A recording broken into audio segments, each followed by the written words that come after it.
C'est Cinestar sur Radio Star. Bonjour à toutes et à tous, bienvenue dans le podcast Cinestar. Je suis Kevin et j'ai avec moi aujourd'hui Marc. Salut Marc. Salut Kevin. Nous allons évoquer ensemble les sorties ciné de la semaine et on commence tout de suite avec La fille d'un grand amour, qui est une comédie dramatique avec Isabelle Carré et François Damiens. Après s'être passionnément aimés, ils se sont séparés.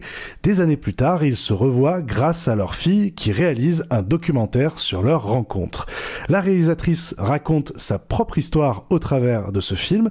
Marc, est-ce que tu es touché au point d'aller au cinéma ? Peut-être, c'est vrai que apparemment elle a une carrière de scénariste assez solide derrière elle, c'est son premier long métrage, mais généralement quand on est scénariste on sait raconter des histoires. J'aime bien le casting, j'aime beaucoup François Damiens et Isabelle Carré, et je trouve que le pitch est assez intéressant. Donc c'est possible que c'est un film que j'aille voir, surtout que cette année en 2024 j'ai vu de très beaux films français, donc alors je suis plutôt cinéma américain, donc si ça continue dans cette veine, oui je pense que j'irai. La fille d'un grand amour, c'est à découvrir sur nos écrans demain. On change complètement de registre. Autre sortie de la semaine, c'est Criminal Squad Pantera, le deuxième film d'action de Criminal Squad, le premier qui est sorti en 2018 sur nos écrans, avec Gérard Butler. C'est un flic pourri qui traque un gang de braqueurs qui envisage un casse à plusieurs milliards de dollars. Gérard Butler les poursuit jusqu'en Amérique du Sud avec pour toile de fond des diamants et la mafia. Un bon blockbuster à base de testostérone pour mettre tous nos soucis de côté. Marc, est-ce qu'on achète un billet pour aller le voir ? Écoute, c'est vrai que c'est plutôt un film de l'été, ça, quand il fait chaud et qu'on a besoin de se réfugier dans une salle climatisée. Ce genre de film où le muscle compense l'absence de cerveau. Mais pourquoi pas ? C'est vrai que Gérard Butler, il a une bonne tronche. Faut voir. C'est ce genre de film, de toute façon, soit tu passes un bon moment malgré le fait que ça soit un peu couillon, ou soit c'est tellement couillon que tu t'ennuies. Mais ça, tu peux pas le savoir. En effet, ouais, tu as bien résumé. Ça peut être très couillon ou très sympa. Criminal Squad Pantera, ça sort demain. Et puis notre coup de cœur de la semaine, c'est La chambre d'à côté de Pedro Almodovar avec Julianne Moore et Tilda Swinton. Ces deux amies new-yorkaises de longue date ont vu leur chemin se séparer lorsqu'une est devenue romancière à succès et que l'autre est devenu reporter de guerre. Des années plus tard, la deuxième, gravement malade, se retrouve à habiter chez la première. Alors, c'est le premier film en langue étrangère pour Pedro Almodovar, c'est pourquoi il suscite autant d'attention. Marc, tu disais que Pedro Almodovar, c'était pas vraiment ta came, mais que tu avais un petit intérêt quand même pour cette sortie, ce film. Oui, pour le casting, déjà, j'adore Julianne Moore. C'est vrai qu'Almodovar, j'aimais bien au début. Après, je l'ai un peu perdu de vue. Mais c'est vrai que le fait que ça soit donc en langue étrangère, comme tu dis, enfin en anglais, avec Julianne Moore et Tilda Swinton, qui sont quand même deux actrices assez incroyables. Ce sont deux actrices qui ont une vraie sensibilité à l'écran, qu'on a pu voir dans beaucoup d'autres films et d'autres drames s'exercer avec tendresse et amour pour leur métier. Ce film, La chambre d'à côté, a remporté le Lion d'Or à la Mostra de Venise en 2024 et c'est un mélodrame qui aborde le sujet du suicide assisté. C'est pas évident quand même comme sujet. Par contre, le sujet, effectivement, c'est le contraire du film précédent. C'est pas le genre de film où on va pour se détendre. Mais bon, il faut voir comment il va traiter ça. Lui qui a quand même un cinéma un petit peu extravagant. À voir, ça se tente. À voir, ça se tente. Voilà, vous connaissez le programme ciné de la semaine et on passe tout de suite à la partie actu. Alors, la partie actu est un petit peu morne, on va dire, en ce début d'année, puisque bon, il y a pas eu grand-chose pendant les congés. Donc, on s'était dit que c'était l'occasion de faire un petit top 3, tous les deux, de nos meilleurs films vus au cinéma en 2024. Et c'est forcément des films qui sont soit disponibles en VOD ou qui vont bientôt l'être ou qui sont disponibles sur des plateformes de streaming, donc que vous pouvez rattraper si jamais vous les avez pas vus au cinéma. Marc. Et qu'ils ont peut-être encore à l'affiche pour certains. Exactement, peut-être encore à l'affiche. C'est peut-être le cas de ton top 1, Marc. Oui, alors moi, le film de l'année 2024, c'est Le Royaume. C'est un film français réalisé par un Corse. C'est un premier film, donc je le précise parce que c'est assez incroyable pour un premier film, le niveau de maîtrise dans la mise en scène, la conduite du récit. Et c'est assez original puisque c'est le fils de Jean-Jérôme Colonna, qui était un gangster corse, je crois, qui était à l'époque de la French Connection. Très connu. Il raconte un peu, c'est un film qui est inspiré de sa vie, avec son père, sauf qu'au lieu de prendre un personnage masculin, un ado masculin, il a pris une adolescente, une jeune fille. Et c'est un peu donc les relations du père qui se cache tout le temps, un mafieux un peu en cavale, et de sa fille, en Corse. C'est magnifique, c'est d'une sincérité incroyable. On croit vraiment à ces relations et en même temps c'est rythmé parce que il y a quand même de la mafia, donc il y a quand même quelques scènes assez rythmées. Et pour la petite histoire, le père, donc celui qui joue le père, c'est pas un acteur, il est guide de montagne, je crois. D'accord. Et elle, c'est pas une actrice, elle est, je crois, pompier volontaire, voilà. Donc c'est qu'avec des acteurs non professionnels. C'est d'une sincérité incroyable et en même temps c'est prenant. Voilà, pour moi c'est le top 1. Bah écoute, ça me fait penser à un autre film qui est sorti cette année, peut-être que tu me vois venir, c'est Borgo, ça se passe aussi en Corse, tu l'as vu ? Non, je l'ai pas vu. Ça, c'est une gardienne de prison, c'est ça ? Ouais, exactement. Et bon, c'est évidemment une histoire très différente, hein, mais vu que ça se passe en Corse, voilà, je voulais aussi parler de ce film qui est pas dans mon top, hein, mais qui est un film avec cette actrice que j'aime beaucoup, qui est Afzia Herzi, qui est toujours dans des rôles très sensibles et vraiment très très puissant, une féminité vraiment assez incroyable qui se dégage de une force en fait vive qui se dégage d'elle. Et là elle est surveillante pénitentiaire et petit à petit en fait elle va se faire amadouer par le milieu et elle va faire des choses qui ne sont pas dans ses habitudes pour favoriser les voyous de Corse. Et c'est monté comme un thriller avec un meurtre au début et puis on va avoir la résolution progressive de ces meurtres et on va comprendre en quoi elle a été impliquée là-dedans. Donc voilà, c'était une petite mention là-dessus. Peut-être que tu peux poursuivre sur ton top, Marc. En deuxième, je mettrai De Substance, donc qui est un film. Ça, tu le sais mieux que moi, c'est un film américain, je suppose, bien que ça soit réalisé par une Française.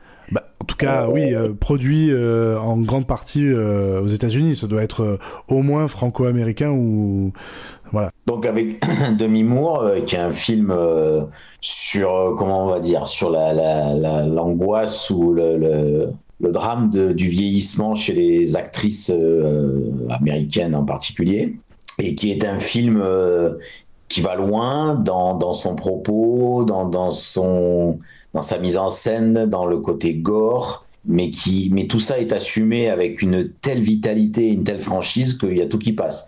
Parce que des fois ça dépasse un peu les bornes, hein, en termes de vulgarité ou en termes de tape à l'œil. Et pour autant, ça passe parce que, je sais pas, il y a une vitalité dans ce film qui est quand même assez incroyable. Et Demi Moore jouer comme ça avec avoir le courage à son âge de jouer comme ça avec son image, c'est quand même quelque chose de stupéfiant. Moi aussi, j'ai adoré ce film, vraiment, mais il m'a perturbé, il me perturbe encore. Ça fait 2 mois que je l'ai vu et c'est un film qui reste vraiment en moi. Tu l'as dit, c'est un film peut-être même boursouflé au sens propre comme au sens figuré du terme, mais qui, ça fonctionne du début jusqu'à la fin, même ces 5-10 dernières minutes ultra gore fonctionnent parfaitement parce que le propos est assumé à 200% et parce que on a un duo d'actrices qui porte ça à merveille. Tu parlais de Demi Moore, elle a reçu la semaine dernière un Golden Globe pour ce film en tant que meilleure actrice, mais je pense aussi à Margaret Qualley qui joue dans un film qui est dans mon top à moi aussi. Voilà, Margaret Qualley pour moi c'est la révélation féminine de 2024 sur 2 très très très grands films et toutes les deux elles osent tout et ça voilà, et je pense que elles doivent peut-être ça aussi à la réalisatrice et scénariste Coralie Farja qui a une idée mais brillante. Voilà, c'est incroyable. Et surtout, je voulais souligner aussi que ce film a été très très bien marketé. C'est rare de voir des films, on va dire, des films de monstres, hein, des films à la marge, des films de genre, aussi bien marketés avec cette dose verte qu'on a vu partout, sur tous les supports, dans le métro, sur les arrêts de bus, etc. Et ça fonctionnait, quoi. Les gens ont retenu qu'il y avait ce film qui sortait, et il y a eu un joli engouement en salle. Donc voilà, pour moi, c'est un parfait alliage entre un film qui est complètement à la marge, on va dire, et qui est pas fait pour tous les publics, et en même temps qui rencontre un public plus large que ce qu'il aurait pu avoir. Alors bizarrement, il a eu le prix du scénario à Cannes. Bon, je pense pas qu'il brille par son scénario. J'aurais pu se donner le prix de la mise en scène, mais bon, l'essentiel c'est qu'il y ait eu un prix. Oui, je pense que le prix de la mise en scène, enfin après c'est une question de jeu, de chaise musicale. Ils veulent récompenser tous les coups de cœur, et puis des fois ils sont obligés de faire des choix, et c'est pas forcément le scénario qui brille le plus, mais comme c'est Coralie Farja qui a scénarisé son propre film aussi, c'était une manière de la récompenser, de l'inclure dans le palmarès. Et ton top 3, du coup ? Et mon top 3, c'est encore une fois un film français, donc c'est assez étonnant parce que je suis plutôt adepte du cinéma américain. C'est le roman des frères Larieux, là aussi un film tout en nuances, tout en tendresse, sur un type un peu perdu qui a un gosse. Enfin, je vais pas trop dévoiler parce que moi, j'aime pas les bandes annonces, et quand on en montre trop, c'est pas bien. Mais toujours est-il qu'il y a Karim Leclou dedans, qui est vraiment extraordinaire, avec son air toujours d'être un peu ailleurs et en même temps présent. C'est assez fascinant, et c'est un beau film sur la paternité, sur l'amour d'un fils et de son père. C'est très très beau film.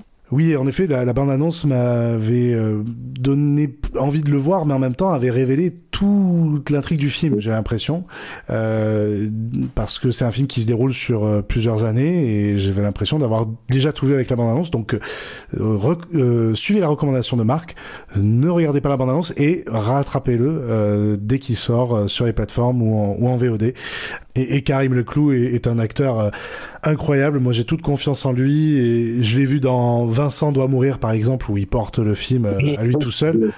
J'ai pas forcément beaucoup aimé le film, mais j'ai beaucoup aimé Karim Leclou dedans. Je l'ai aussi beaucoup aimé dans L'Amour ouf, dans ce père de famille un peu brut, mais au fond qui cache quelque chose, une certaine sensibilité. Voilà, c'est en tout cas un très beau top 3, Marc. Je rattraperai Le Royaume et le roman de Jim dès que je peux, pour ma part. Et le tien, alors. Quel est ton top 3 ? Ben voilà, mon top 3 à moi, alors c'est assez étonnant parce que finalement, ces 3 films dont je vais parler sont tous les 3 sortis au mois de janvier 2024. Non pas que je n'ai pas aimé d'autres films dans le courant de l'année ensuite, mais parce que j'ai eu beaucoup de films qui m'ont marqué, mais ceux-là vraiment restent avec moi, et je pense vont rester longtemps. Mon top 1, ça va être... C'est peu courant parce que généralement, l'effet mémoire aidant, on a généralement tendance à mettre dans son top 3 les films qu'on a vus récemment, alors qu'on a oublié ceux qu'on a vus au début d'année. Exactement. Donc tu es un peu à l'opposé de ce qui se fait habituellement. Oui. Et mon top 1, moi, ça va être Pauvre créature, qui est un film qui m'a bouleversé par le parcours de cette jeune femme, donc qui est jouée par Emma Stone, qui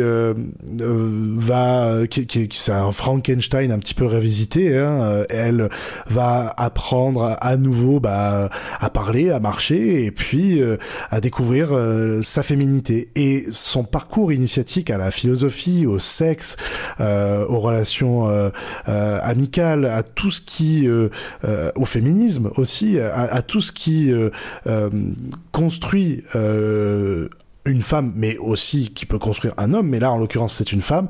Ce parcours m'a ému, et puis il y a une mise en scène de Lorgos Lanthimos, qui est un de mes réalisateurs vraiment favori.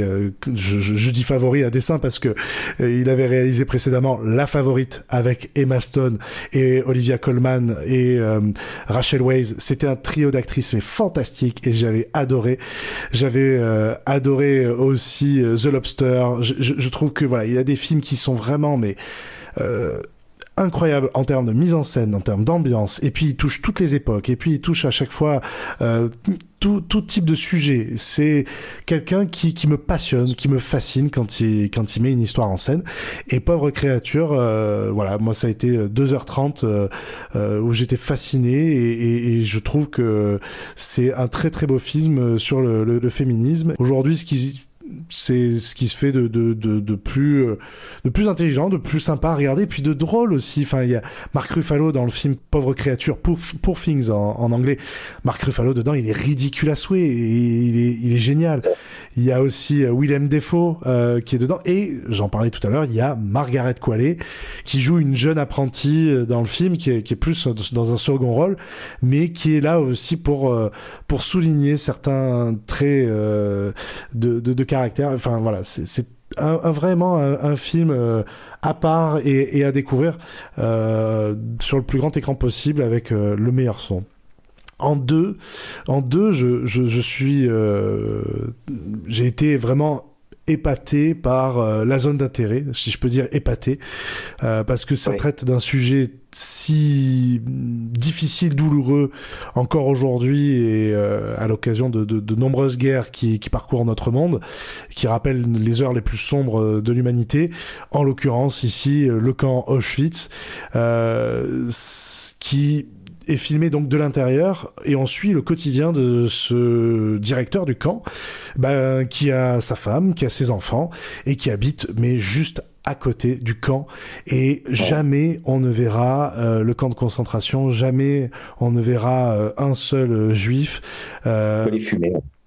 Que les fumées qui sortent des chambres à gaz, tu as tout à fait raison.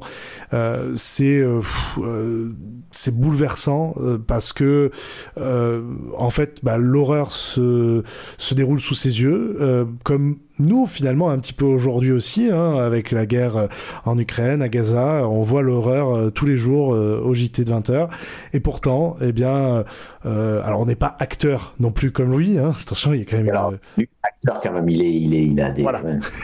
Quand même une grosse différence, mais je pense que Jonathan Glazer voulait nous mettre mal à l'aise par rapport à ça. Je pense que l'objectif était celui-ci, et aussi évidemment le devoir de mémoire, parce que le film se clôture, sans spoiler, mais sur le devoir de mémoire, et en ça, je trouve que voilà, il réalise quelque chose de très fort, et la mise en scène, le parti pris de la mise en scène, et tous les cadrages, les plans qui s'en découlent. Il faut voir aussi que c'était un film avec un dispositif très particulier, c'est qu'il avait plusieurs caméras dans la maison de ce commandant, et les acteurs pouvaient se mouvoir comme ils voulaient dans la maison, et lui récupérer les plans pour faire un montage assez particulier, où voilà, il y a une prise et il y a plusieurs caméras, et on suit cette même prise tout au long de la séquence. Donc voilà, c'était très très bien.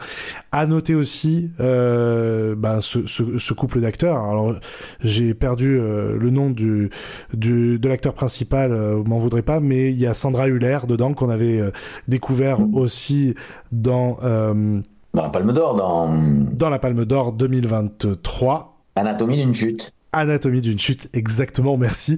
Le nom ne me revenait plus, et qui est aussi la glaçante en fait en tant que femme de général, enfin de commandant, où à un moment donné elle s'essaye un manteau de fourrure, et on voit très bien d'où provient ce manteau de fourrure. Donc c'est affreux, c'est vraiment affreux.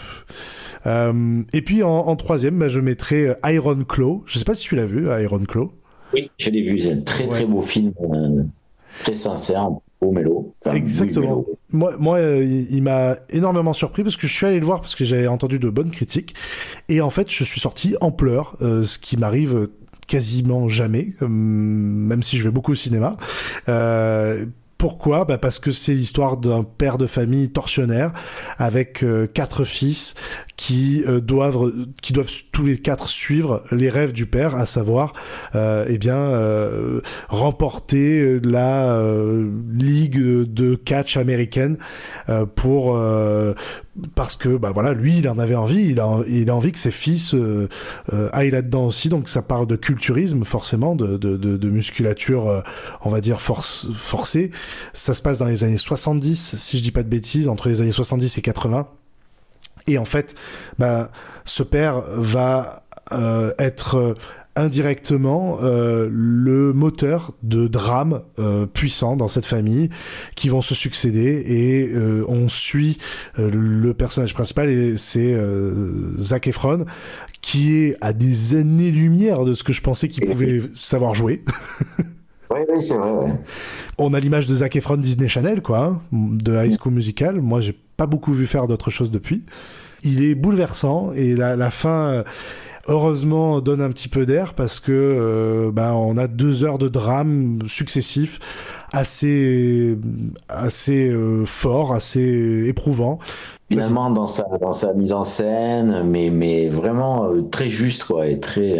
Et dans mon souvenir, parce que je l'ai vu il y a 1 an, mais le père est effectivement un tortionnaire, et en même temps, c'est pas le personnage, il est pas d'un bloc, quoi. Il y a aussi des fêlures, c'est assez intéressant comme c'est traité. Exactement, oui, il a des raisons pour faire ça, en fait. Sinon, il ne ferait pas tout ce qui crée ces drames dans cette famille. Mais c'est le père américain conservateur, bourru, costaud, un peu cliché, mais qui ne l'est pas, en fait, à l'écran, parce que l'interprétation aussi de cet acteur est formidable.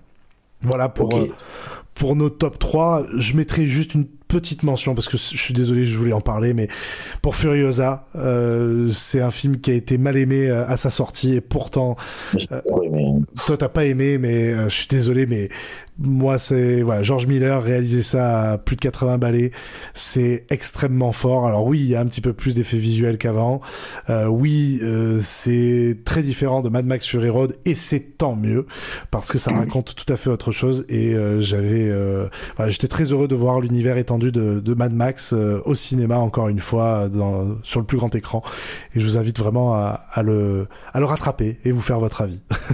Voilà, écoute Marc, on a fait un gros tour d'horizon de 2024, en espérant que 2025 nous apporte autant d'émotions et de belles découvertes comme ces films que nous venons de citer. On va clôturer ce podcast avec un petit quiz sur Julianne Moore, puisque tout à l'heure nous parlions de La chambre d'à côté de Pedro Almodóvar. Julianne Moore est à l'affiche de ce film. C'est l'occasion un petit peu de parcourir sa filmographie au travers de 3 questions. T'es prêt ? Oui. Alors, j'aime beaucoup Julianne Moore, mais je sais pas si je connais bien ça. Vas-y. On va voir. Sais-tu dans quel film de Paul Thomas Anderson elle joue aux côtés de Mark Wahlberg ? Paul Thomas Anderson, Mark Wahlberg, non. Un film de la fin des années 90. Putain. En plus, je crois que je les ai tous vus, mais là, peut-être. Alors celui-là. Je pense que c'est un des premiers films de Paul Thomas Anderson. Hein. C'est un réalisateur qui doit avoir la cinquantaine, je pense, Paul Thomas Anderson. Donc, si c'est sorti en 97, je crois, c'est un de ses premiers films qu'il a fait connaître, en tout cas. C'est pas Boogie Nights ? C'est Boogie Nights, exactement.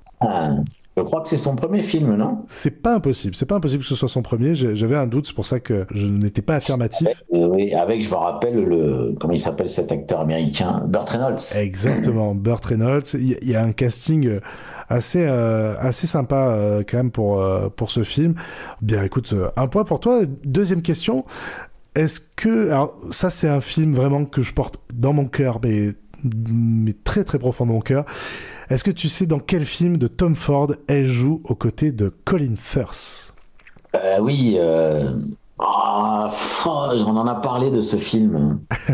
Te rappelles-tu de quoi ça parle ? Il me semble, c'est le film où elle est écrivain, non ? C'est pas ça ? Non, c'est pas celui-là. Non, alors tu confonds avec Nocturnal Animals. Ah non, voilà alors. Et oui.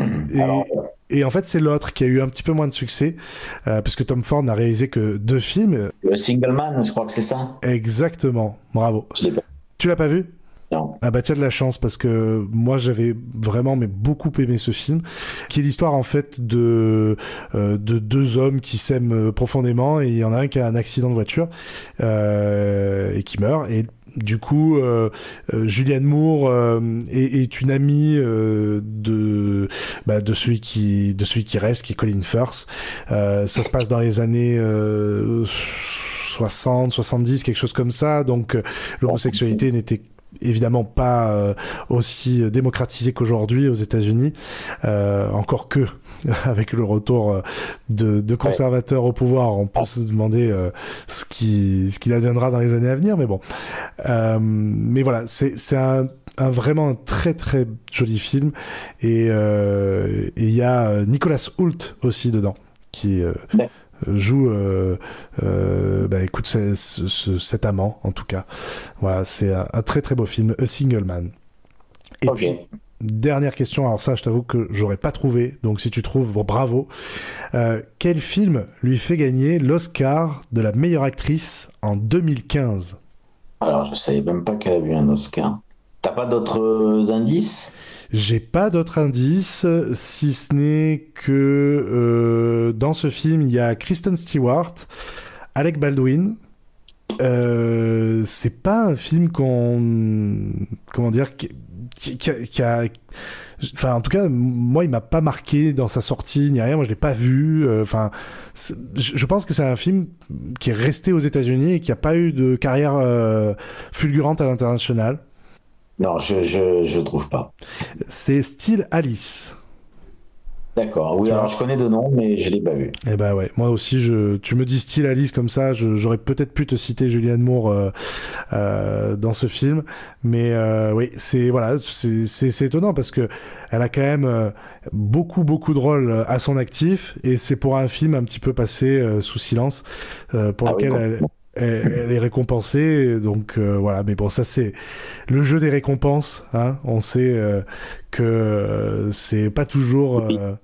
Peut-être elle est bonne actrice sur un film qui est pas très bon, non, je sais pas. C'est ça. Ça peut arriver. Ça peut arriver.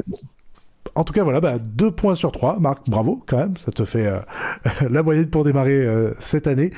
Merci à vous de nous avoir écoutés, et merci à toi, Marc, de m'avoir accompagné pour cet épisode. Retrouvez-nous tous les mardis à 19h10 sur Radio Star et en podcast sur le site et l'appli de Radio Star. Allez au cinéma, découvrez des films. À la semaine prochaine. Salut! Salut! Retrouvez tous les podcasts de Radio Star sur radiostarsud.fr.